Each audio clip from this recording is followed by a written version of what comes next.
Welcome to the deep dive. We take a complex stack of sources, research, and data, and we pull out the most vital nuggets of knowledge, making sure you're well-informed, quickly and thoroughly. That's right. And today, our focus is on something we usually talk about in very abstract terms: human conviction. Exactly. We spend so much time discussing politics or religion or social movements as these external things, something you read about, something you argue about online. Things that exist out there in the world. Right, these floating ideas in the intellectual ether. But the radical scientific claim we're digging into today is that ideology, the very susceptibility to these rigid dogmatic belief systems, is actually rooted in the structure and function of the individual human brain, of the body. We're basically moving the conversation out of the political commentary space and into the laboratory. The goal is to try and uncover the neural signature of rigid thinking. So what does that mean exactly? Our sources are trying to illuminate how a vulnerability to extremism, or even just simple inflexibility, can be traced right down to our genes, our cells, and our most basic split-second perceptual processes. Okay, so let's unpack that central idea right away. The mission for this deep dive is to find out what actually happens to our brains, physically, biologically, when we become truly possessed by a belief system. That's a great way to put it. It forces us to ask, why are some brains just naturally more flexible, more resilient, while others seem particularly vulnerable to adopting and then clinging to these really rigid doctrines? And that phrase you used, possessed by a belief system, it gets right to the heart of a big misconception we need to clear up. How so? Well, we often use language that suggests people simply have an ideology. It's a conceptual problem. We imagine it's like an external object, like a suitcase or a coat, something you can just pick up, exchange, or discard whenever you want. Like you're just trying on an identity for the afternoon. Precisely. But what our sources argue is that this is deeply, deeply misleading. Ideologies are systems that possess us. They integrate themselves into our cognitive architecture. They become less like a piece of baggage and more like the brain's actual operating system. And this possession, it leaves a measurable biological imprint, one that's really difficult to erase because it becomes foundational to how you even process the world. It is entirely biological. What you believe is quite literally reflected in the wiring of your brain. And this affects everything, not just your opinions, but your physiological responses, your perception of reality, your neural processes. So this immersion in a rigid system, it isn't just a social or a political problem. It becomes a profoundly personal biological state. Exactly. And there's a paradox here that I think is really important. You might assume that this kind of dogmatic thinking, repeating rules, chants, rituals over and over, would lead to a kind of passive, almost mindless state. A sort of empty mind. Right. But the research suggests the opposite. The ideological brain is actually home to some very sophisticated, very dynamic processes that are all focused on maintaining its own internal consistency.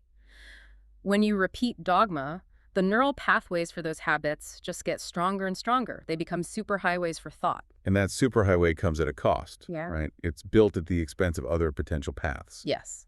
The alternative mental associations, the more original or creative ones, they just tend to decay. They get pruned away because they're not being used. The brain is an active participant in absorbing these rigidities. It's an active process of self-constriction. So it's less about being an empty vessel waiting to be filled with ideas. And more about being hyper-programmed. Narrowing your cognitive scope through this deliberate, repeated practice, it is, at a neurological level, a constriction of possibility. So if we really want to understand something like freedom, we have to understand how the brain itself changes under the grip of these doctrines. Because when our biological processes, our sensitivity, our flexibility in how we perceive reality, when those are compromised, we are automatically at risk of dehumanizing ourselves and others. The stakes are, they're profoundly existential, not just political. So to even begin tracing how this dogmatism gets into the brain, we first have to understand how scientists can even measure something like flexibility. The sources describe the early research settings so vividly, like you can almost picture it. A darkened lab, black walls, people fitted with electrodes, watching brain waves on a monitor. That's exactly the starting point. The neuroscientists' quest to detect the most fundamental processes of choice. And those early experiments, they weren't asking people about complex policy or anything like that. That was much simpler. Much simpler. They were just trying to detect the neural signature of a simple human action. They were comparing what a brain looks like when it's just obeying a command versus when it's generating a free, spontaneous decision. And they found a clear difference. A marked difference in the neural activity patterns. And that early work really set the stage for exploring what they call the brain schooled by ideology. It allowed them to look for these subtle foundational differences in how people process information that might determine who's vulnerable to rigid thinking. And to measure that foundational difference, you can't use loaded questions about social issues. You need a pure, unbiased, cognitive measurement. Exactly. You have to strip away all the emotional noise of politics or religion. So neuroscientists use very simple stimuli-colored shapes, moving black dots on these very spare, undecorated screens. And what are these tasks measuring?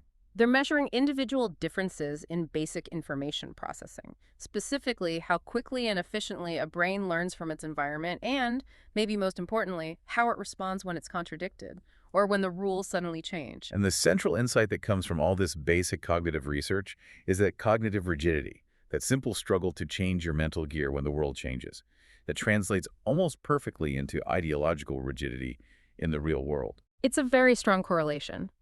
The individuals who struggle the most with these simple rule-switching tasks tend to be the same people who hold the most dogmatic attitudes in real life. They're more likely to hate disagreement, and they're unwilling to shift their beliefs even when you give them credible counter-evidence. Rigidity is a general trait. Okay, let's get into those behavioral tests because they are such a powerful metaphor for dogmatism. The first key test measures something called reactive flexibility. So your ability to react to a change in the environment. And that's the Wisconsin Card Sorting Test, or WCST. The WCST is just a brilliant laboratory demonstration of what happens when your reality model betrays you. You're sitting there matching a card to one of 4 options, but you don't know the rule. You have to guess. Is it color? Is it shape? Is it the number of items on the card? So you guess. And if you're right, you get a positive signal, a nice sound. If you're wrong, you get a clear negative feedback, a sharp kind of angry B-E. Right. So you figure out the rule. Let's say it's color. You start getting the reward every time. You fall into a habit, an entrenched neural pattern. You feel smart. You feel in control. You kind of stop thinking actively and you start running on autopilot. And then the trap is sprung. Exactly. Without any warning, the test changes the rules. You match by color, expecting that reward, but now you get that angry beep, eep. The rule has suddenly changed. Now you have to match by, say, the number of symbols. The whole test is designed to expose your innermost reaction to that disruption. And this is where you see these two very distinct types of people emerge, right? And it's a perfect mirror for ideological life. So describe the flexible person first.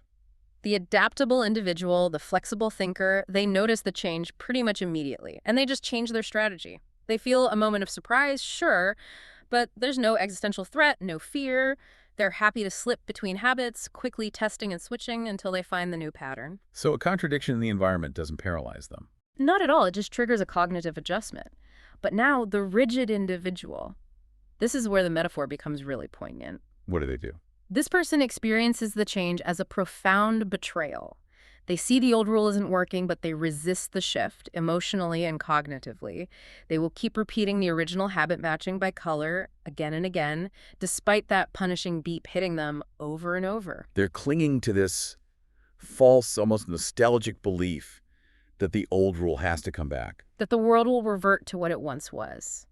It's this spontaneous, stubborn refusal to adapt, even in the face of consistent negative feedback. And that's a perfect proxy for how they approach new evidence in their ideological life. The test forces this inadvertent confession about the brain's fundamental willingness or unwillingness to be wrong. So that's reactive flexibility. Yeah. But there's a second major category, which measures generative flexibility, how malleable you can be internally, thinking outside the box. This is the alternative uses test. Right, the AUT. This tests your creativity, but specifically your ability to break the fixed essence of an object. You might be shown a common object, like, say, a brick, and you have a very short amount of time, maybe 2 minutes, to come up with as many viable uses as you possibly can. So if I see a brick, my first thought is obviously construction. Building a wall, a chimney, the predictable uses. And researchers quantify these results very rigorously. They use 4 key metrics. First is fluency, just the raw number of viable ideas you come up with. Second is elaboration, how much detail you add. So not just build something, but build a miniature retaining wall for a tiny garden. Okay, fluency and elaboration. What else? Third is originality, how unusual or statistically rare your ideas are. So maybe using the brick to simulate the moon's surface for a science project. But the fourth metric is the most important one for diagnosing flexibility. The one that captures this idea of shifting categories. That is flexibility itself. It's measured by the sheer diversity of functional categories you can generate. So a flexible person sees the brick not just for construction, but they pivot. They see it as a tool to pound a stake, or a weapon for self-defense, or a decorative piece, a garden marker, Or pizza stone. or a pizza stone. They transmute the object. The truly inflexible thinker, on the other hand, might list 50 ideas, but all 50 are just variations on building something. They struggle to shift the object's core category. They see the brick as having one fixed, singular essence. Locked to its most predictable role. And that inability to break fixed essences is exactly the cognitive hurdle that dogmatic systems try to enforce. It suggests a comfort with the known definition of reality and an unwillingness to pay with possibility. It's just remarkable how much scientific rigor you can apply to something as seemingly abstract as rigidity. But of course, the word ideology itself, it actually started with this scientific ambition, an ambition that was very quickly twisted by politics. Oh, absolutely. The origin story of the term ideology is intensely dramatic. It was coined in 1794 by a count, Antoine Louis-Claude de Tracy, while he was imprisoned during the French Revolution's reign of terror. Every single morning, he was convinced he was about to face the guillotine. Wow. So he's facing death, scribbling away, driven by this desperate hope for a philosophical breakthrough. It was born in a prison cell out of a longing for rational freedom. Tracy was a classic Enlightenment thinker, and he envisioned ideology as a brand new, legitimate science, right up there with chemistry or physics. He defined it as the logos, the study of ideas, and he seriously intended it to be a branch of zoology or physiology, the science of human sensing and reasoning. And his goal was utopian, really. He believed this science could use 2 objective methods: sensation, so observing the environment, and deduction, rational reasoning, to figure out how humans generate beliefs. And the goal was explicitly political. He believed this would give people a foolproof method for telling objective truths from societal falsehoods. He thought that unlocking the scientific origins of ideas would lead straight to goodness, happiness, political liberation, all by unshackling people from tradition and superstition. His followers were called the ideologists. But that noble scientific vision didn't last very long, and we can thank Napoleon Bonaparte for that. Yes, Napoleon basically weaponized the term. At first, he'd been a patron of Tracy's group, but as his own power grew, he turned on them. He blamed the ideologists for everything he saw wrong with society. He called their ideas a science of lunacy or a theory of delirium. He felt they were destroying the collective illusions that people needed to be happy. He favored myth, magical thinking, charismatic authority.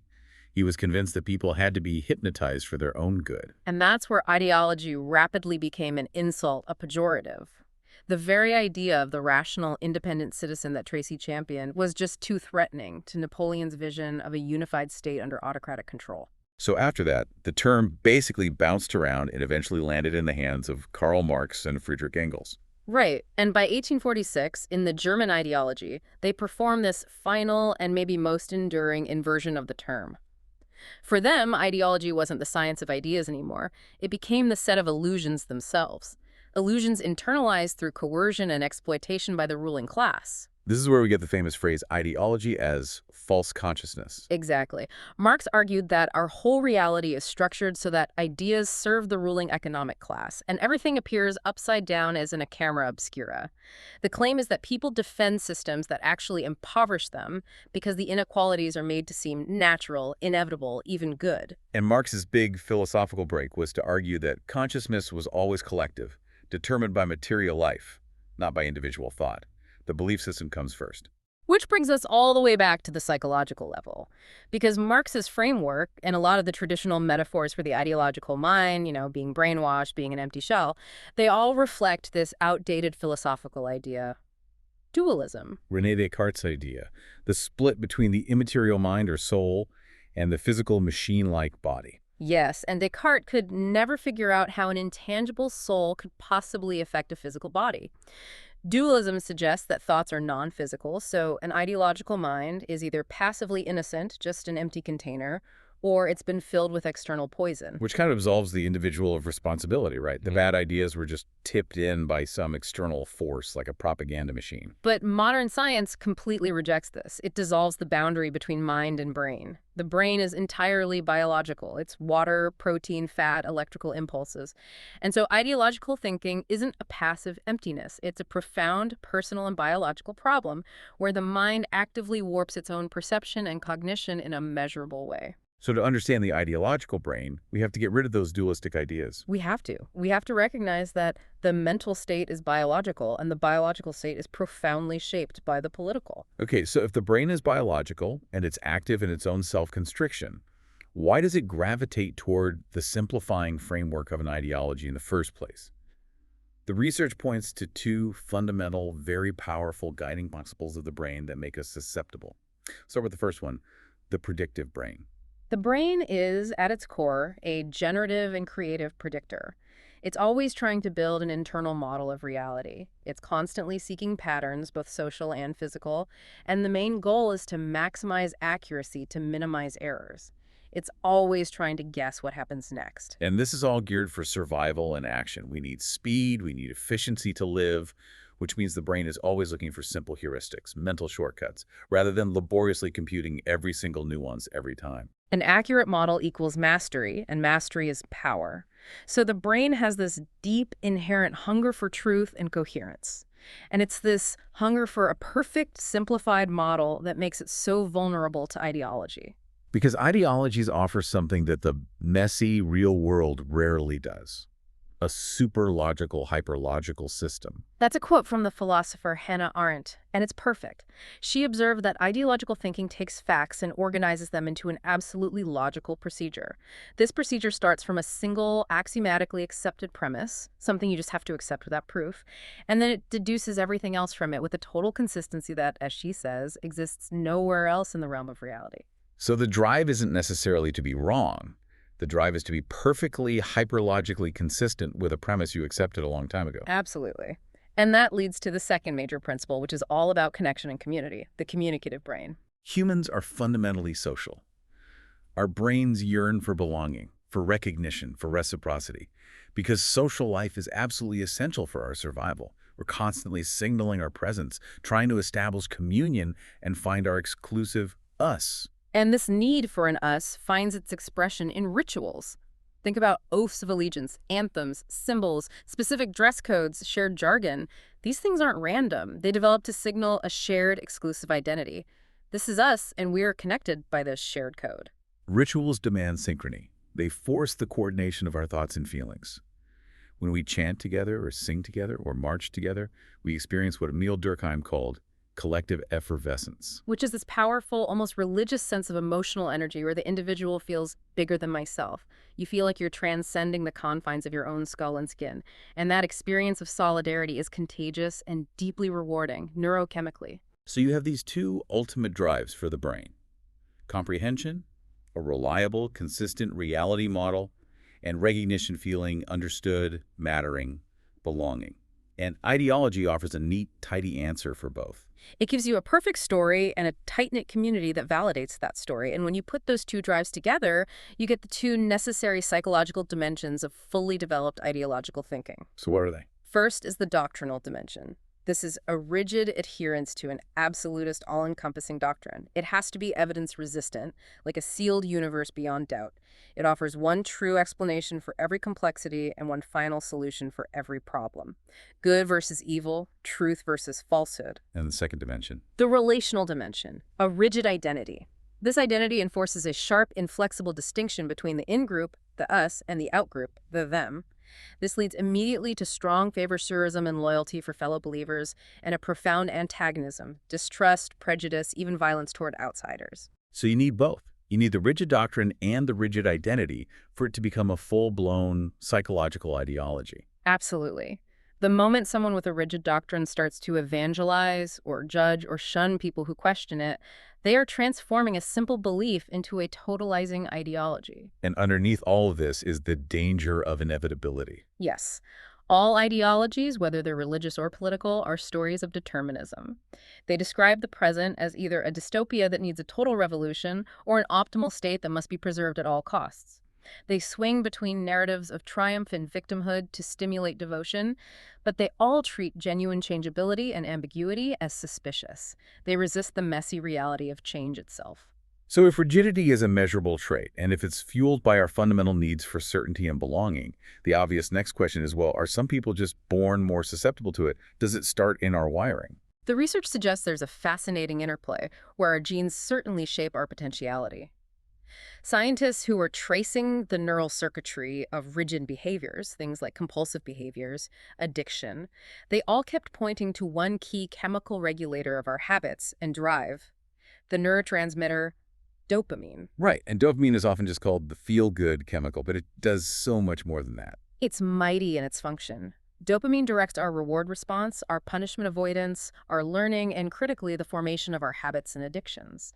And to understand how it controls flexibility, you have to look at its receptors, the specific locks that the dopamine key fits into, and where those locks are located in the brain. The sources highlight two main types, D1 and D2 receptors. Right. So D1 receptors are more abundant in the prefrontal cortex, or PFC. That's the frontal area of the brain, the more recently evolved part, that's linked to goal-directed decision-making, high-level reasoning, cognitive control, the deliberate long-term planning part of the brain. So D1 is the thoughtful, controlled action. What about D2 receptors? D2 receptors are concentrated in the striatum. That's a much older midbrain structure deep inside.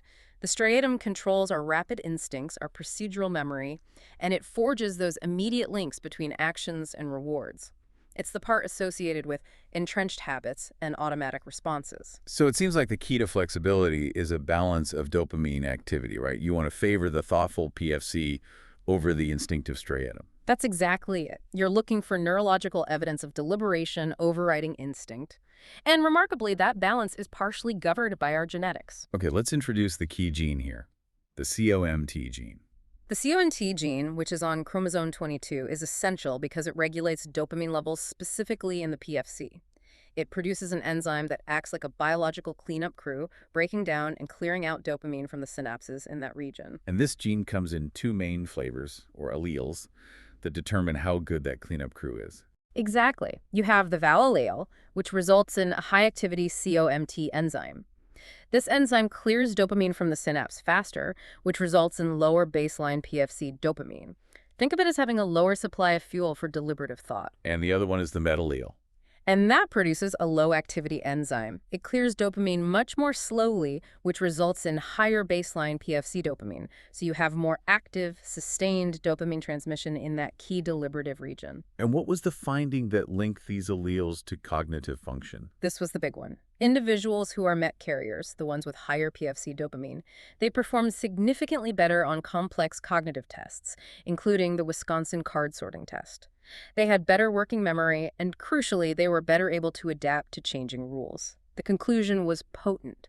Flexible thinkers tend to have higher, more sustained levels of prefrontal dopamine. So with that knowledge, researchers could start to build a genetic profile of the dogmatic brain. And they found that the most rigid individuals possess this very specific, sort of unfortunate genetic cocktail. It's a double whammy that minimizes deliberation and maximizes instinct.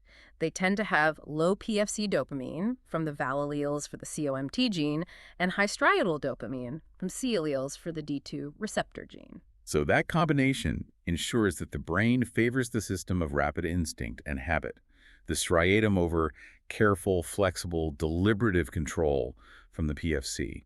The genetic cards are kind of stacked toward mental rigidity. But, and this is a critical scientific and philosophical caveat we have to stress, the existence of a genetic influence does not mean the outcome is fixed. It's not predetermined.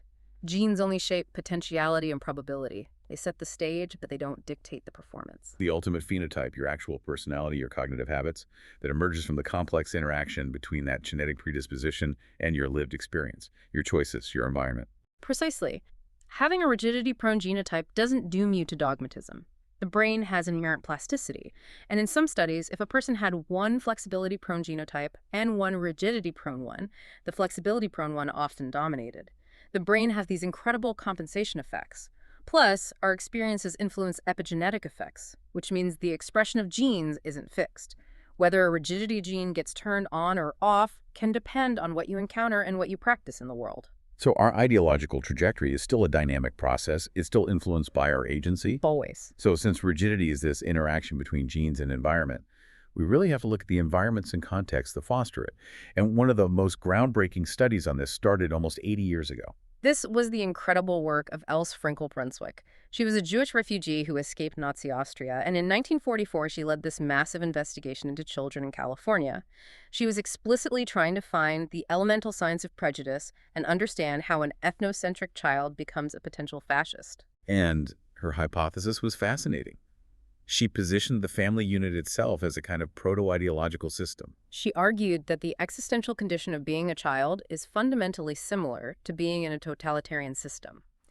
Your life is governed by opaque rules, absolute authority is concentrated in a few all-knowing figures, and there's this inescapable asymmetry of power and dependence. So the patterns of authority learned in the home strict, unquestioning obedience over creativity or open dialogue, might make children susceptible to authoritarianism later in life. That was her theory. And when she actually interviewed these children and their parents, what she found about the personality of the prejudiced child was startling. It was easy to tell them apart. Remarkably easy. The prejudiced children's cognitive rigidities weren't just about social opinions. They spilled into every domain. Their world was violently split into these clear, unambiguous binaries. Black versus white, strong versus weak, good versus evil, and they rejected any possibility of trespassing between those categories. Their thinking had no transitional space. None. And this inability to tolerate ambiguity was so core to their personality that it showed up in their most basic perception. She used these tests with visual spectrums of color, asking children to identify where exactly red became purple. The most prejudiced kids struggled profoundly with the shifting colors. They actively preferred clear classifications and just ignored the ambiguities, the blended hues. Whereas the less prejudiced children were fine with the fluid spectrum. They were sensitive to it. It shows that the segregating mind divides everything up, from political minorities to simple pigments. Which suggests that our basic sensory perception, how we see the world, moment to moment, is already primed by our ideological susceptibility. And that leads us straight into the concept of perceptual bias, which we can explore through these simple visual tasks, like the famous duck-rabbit illusion. The sketch from 1892 that looks either like a duck facing left or a rabbit facing right. But never both at the same time. It's a classic example of pictorial rivalry. You form one impression, and your mind locks onto it. You need this internal aha moment, a gestalt switch, to break free and see the alternative. It takes cognitive effort. And researchers found a link here too. A clear correlation. Individuals with heightened cognitive flexibility, the ones who scored well on the alternative uses test, they switch between the duck and the rabbit faces with significantly greater ease and frequency. It shows that your basic vision can be a scientific tool for probing your susceptibility to ideological narratives. Your ability to see plurality in a single ambiguous image mirrors your ability to see nuance in the political world. And this extends to the speed of our perception, too. This idea of perceptual caution. Yes, scientists looked at these split-second decision-making tasks, forcing participants to choose between maximizing accuracy or maximizing speed. So, do you go the fast and furious route and sacrifice some accuracy, or do you take the slow and steady route, sacrificing speed for higher precision and certainty? And the political correlation they found was striking. It was. The individuals who were most cautious on these tasks, the ones who favored the slow and steady route and required a much higher threshold of evidence before committing to a decision, they were also found to be the most politically conservative participants. Conservatism, just linguistically, is a synonym for caution. And this moves us beyond simple self-reporting and into these automatic physiological reactions, our emotional fingertips, so to speak. Yes, the involuntary deep responses beneath the skin. A highly cited experiment from 2008 looked at the startle response. Researchers exposed people to sudden, threatening bursts of noise and measured the size and speed of their startled blinks. It's a basic, primal defense mechanism. And the finding was that conservative participants blinked more tightly. They had a significantly greater physiological reaction to the threatening noise compared to liberals. That's the key data point. That stronger, tighter blink signifies a greater mobilization of the body's defense mechanisms. It suggests that politically conservative individuals, on average, possess a lower threshold for perceiving stimuli as potentially dangerous or threatening. It's an automatic, unconscious vigilance. Then there's the very consistent correlation between political attitudes and disgust sensitivity. This is a really robust finding. There's a strong observable link between conservative policy preferences, especially anti-immigration attitudes, and physiological disgust reactions to things like contamination, disease, and infection. The theory is that if you're biologically sensitive to physical contamination, you might transfer that fear to an illusion of political or racial contamination. But the research offered a crucial nuance here, right? It wasn't purely a conservative trait. That's essential context. While the link is strongest among conservatives, the correlation was also measurable among some self-reported liberals who were highly sensitive to contamination disgust. It shows how our individual biology can sometimes put us at odds with the stated policies of our own political group. The body often speaks louder than the stated philosophy. And moving beyond fear and disgust, what about how we physically respond to the suffering of others? This idea of visceral numbness to inequality. In these experiments, participants were measured physiologically, skin conductance, heart rate, while they watched emotionally charged videos of people experiencing homelessness. They also watched neutral control videos, like people talking about making coffee. And what happened to people who rejected economic inequality? Those with egalitarian beliefs showed a markedly higher negative arousal. Their bodies revealed a clear distress signal while watching the videos of suffering. Their bodies detected the disparities and reacted viscerally to the pain. And for the ideological person who justifies economic hierarchies, the system justifiers. Their physiological markers did not spike. Their responses to the videos of homelessness were, statistically, indistinguishable from their responses to videos about coffee or fishing. The conclusion was sharp. The ideologue who believes in hierarchies is viscerally numb to the suffering of those below them.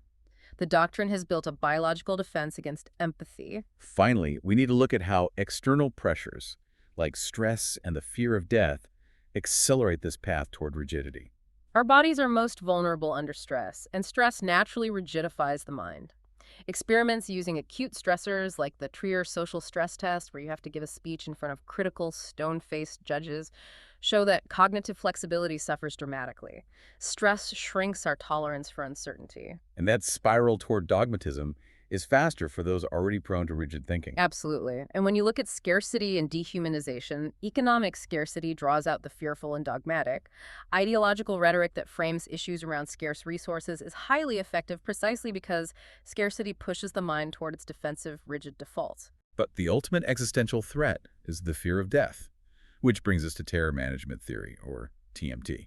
TMT suggests that the fear of death is the principal, often subconscious, driver of human behavior. To manage this profound mortality anxiety, we seek immortality formulas through worldviews, ideologies that provide cosmic meaning and a promise of lasting significance. And when scientists use the mortality salience manipulation, just asking people to write briefly about their own death, what effects does that have on their ideological convictions? The effects are twofold and incredibly powerful. First, it sparks worldview defense. People become instantaneously more extreme in their existing ideology, whether it's left or right. They grip their pre-existing ideology tighter. Yes. And second, it often prompts a general conservative shift toward traditional authoritarian leaders and policies.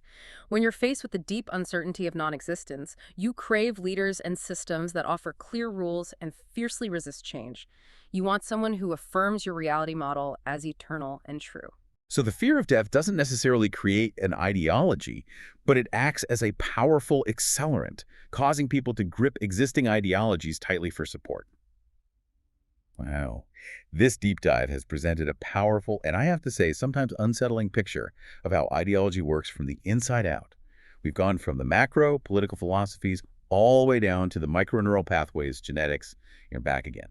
The fundamental takeaway here is that the structure of ideological thinking, the rigid doctrine, the rigid identity, that resistance to ambiguity and change is measurable. It's measurable in our brains, our genes, and even in our milliseconds-long sensory reactions. It's a neurological condition. And this neurological susceptibility can exist regardless of the specific content of the belief. Doesn't matter if it's left-wing, right-wing, religious, or even something like a militant diet or sports fandom. The psychological structure is what matters. And that structure is accelerated by external stressors like fear, scarcity, and uncertainty. The consequences are biological, individual, and deeply political.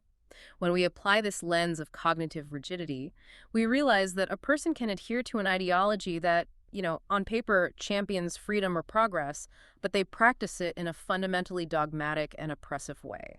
The structure of their mind undermines the content of their beliefs. Exactly. And this brings us right back to the nuances in Else Frankel-Brunswick's work, where she described that specific case of a girl who was so articulate in proclaiming a liberal ideology. Yes, this girl was outwardly progressive. She spoke in favor of tolerance and social justice. But Frankel-Brunswick noted that this girl displayed more mental rigidity than is common in the unprejudiced. And the analysis of her family revealed that they clung to liberalism in a dogmatic and militant way, with a great deal of inexorability. So the content was freedom, but the psychological structure with which that content was held was profoundly oppressive and rigid. That distinction between the substance of the belief and the psychological rigidity with which it's held, that is the crucial scientific achievement here. It demonstrates that the problem of ideology is fundamentally a problem of cognitive function. It reminds me of maybe the most provocative item in all the source material, Charles Darwin's own censored hypothesis. Yes. Darwin, late in his life, confessed this troubled thought that was quickly removed from his autobiography by his wife, Emma. She was afraid of the public backlash. He speculated that the constant inculcation in a belief in God on the minds of children, when repeated generation after generation, could produce an effect so strong, and maybe even inherited, that it would be biologically difficult for them to throw off their belief. That's the ultimate expression of how ingrained these frameworks become. Not just intellectual structures, but biological hurdles. And this leads us to the final provocative question that this science has to confront. If ideological oppressions are not always experienced as such, if, as Marx suggested, the most effective ideologies make their followers desire their own domination, feel a biological reward for their own self-constriction, then how can science develop an effective ideology critique? Can we use the tools of neuroscience to distinguish worldviews that actively distort our cognitive capacities from those that bring us closer to the richness and ambiguity of reality? And ultimately, can this science help us learn how to achieve true solidarity with others without having to pay the heavy price of rigid, exclusionary psychological borders? That is something for you to continue mulling over and observing in the world long after this deep dive is over.